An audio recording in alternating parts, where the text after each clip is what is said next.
इसको आप किस ढंग से देखते हैं कि ये कहाँ तक जाएगा? क्या ये केवल उत्तर प्रदेश या लोकसभा चुनावों तक ही सीमित था भी कि नहीं था?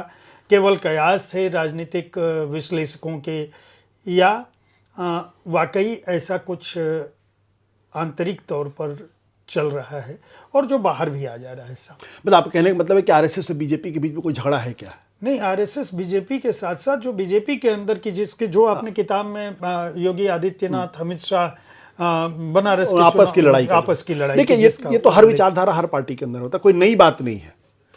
कांग्रेस के अंदर भी लड़ाइयाँ होती हैं, लेफ्ट पार्टीज में भी लड़ाइयाँ हुई हैं, लेनिन की पार्टी में भी लड़ाई हुई है, स्टालिन और ट्रॉट्स्की का तो एक पूरा इतिहास ही अपने आप में पड़ा हुआ है।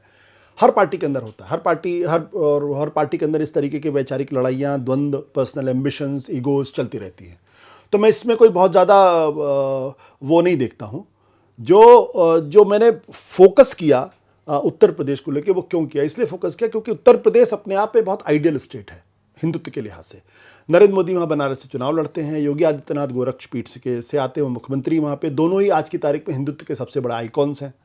बनारस वहाँ पे काशी जो है विश्वनाथ जी की नगरी है वो, उसके अलावा वहाँ पे मथुरा भी है, उसके अलावा वहाँ अयोध्या भी है। तो हिंदुत्व के 3 राजनीतिक तौर पर बहुत ही महत्वपूर्ण तीर्थ वहाँ पे हैं, उनके 2 सबसे बड़े आइकॉन वहाँ आते हैं। और वहाँ अगर बीजेपी 33 सीटों पर सिमट जाती है तो ये इस ओर इशारा कर रही है कुछ न कुछ जमीन पे ऐसा बदलाव हो रहा है जो आरएसएस या बीजेपी नहीं समझ पाई और जिसका खमियाजा उनको भुगतना पड़ा। अब उसको आप, एक कोशिश ये हो सकती है उसको अमित शाह और योगी आदित्यनाथ की लड़ाई के तौर पर देख सकते हैं कि भाई चूंकि अमित शाह योगी आदित्यनाथ को निपटाना चाहते हैं और योगी आदित्यनाथ अमित शाह को निपटाना चाहते हैं, इसलिए उन्होंने सबोटाज किया। एक तरीका ये हो सकता है, मैंने इसका जिक्र भी किया है और ये सच्चाई, मतलब ये काफी हद तक इसमें तथ्यात्मक तौर पे सही भी है। दूसरा, इसका जो ज्यादा बड़ा और गंभीर पहलू ये है कि उत्तर प्रदेश मंडल राजनीति का एक बहुत बड़ा केंद्र रहा है, जहां मुलायम सिंह यादव और कांशीराम की जोड़ी ने और अखिलेश यादव और मायावती की लीडरशिप ने तकरीबन 20 साल तक बीजेपी को सत्ता से दूर रखा, कल्याण सिंह की मौजूदगी के बावजूद भी।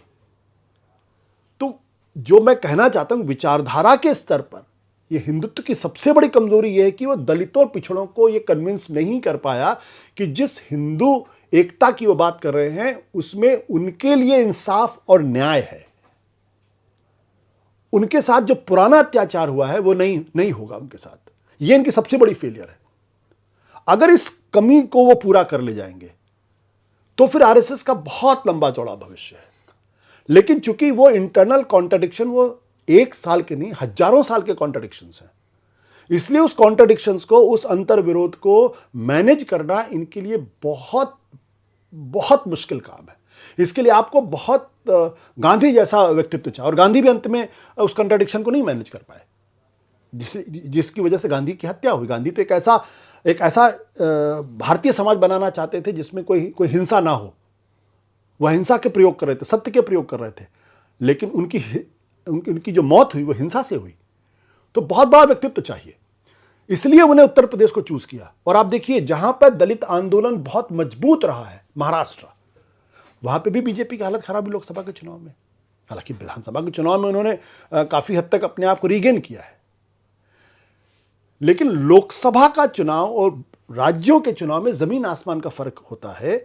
और वो इसलिए मैं इसको फर्क करता हूं क्योंकि जो राष्ट्रीय चुनाव होता है उसके कंसर्न्स अलग होते हैं, उनके मुद्दे अलग होते हैं, और केंद्र के अंदर जिसकी सरकार होती है फिर वो हिंदुस्तान को रिप्रेजेंट करती है।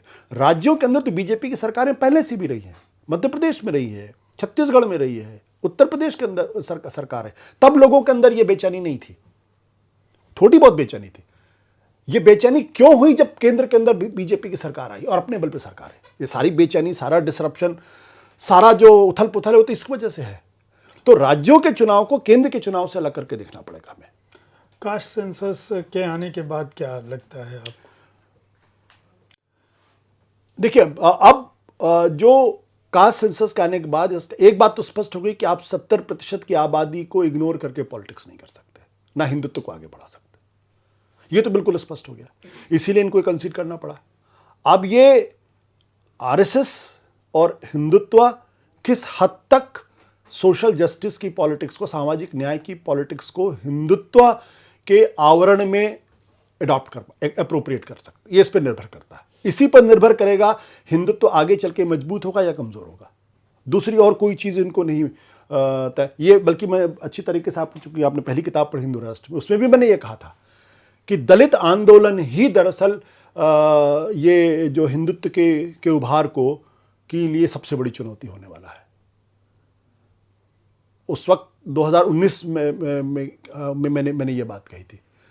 अब मैं उसमें जोड़ता हूं कि इसमें जो ओबीसी का उभार है वो भी बहुत महत्वपूर्ण। हालांकि ये भी सच्चाई है कि 2014-2019 में बहुत बड़े तबके पर ओबीसी ने और दलितों ने बीजेपी को वोट किया था, लेकिन तब उनके अंदर यह था कि शायद सत्ता में मेरी भागीदारी हो जाए। लेकिन जब उसके खतरों से के प्रति वो उनके अंदर समझ पैदा हुई कि जब ये कहने लगे कि 400 आई तो हम संविधान बदल देंगे। देखिए, इस देश का पिछड़ा दलित और मुसलमान वो संविधान के मसले पर तो कोई कंप्रोमाइज नहीं करेगा, क्योंकि उसका पूरा अस्तित्व, उसका पूरा वजूद, उसकी पूरी पहचान इस संविधान की वजह से है। जो अपर कास्ट है उसकी पहचान संविधान की वजह से नहीं है। हम भी और आप भी, हमारी पहचान इस भारत की आजादी के पहले भी एक पहचान थी। हमारी पहचान, अपर कास्ट की पहचान संविधान की वजह से नहीं है, लेकिन पिछड़ों, दलितों और अल्पसंख्यक की पहचान संविधान की वजह से। इसलिए वो संविधान पे किसी तरीके का कॉम्प्रोमाइज नहीं करेंगे।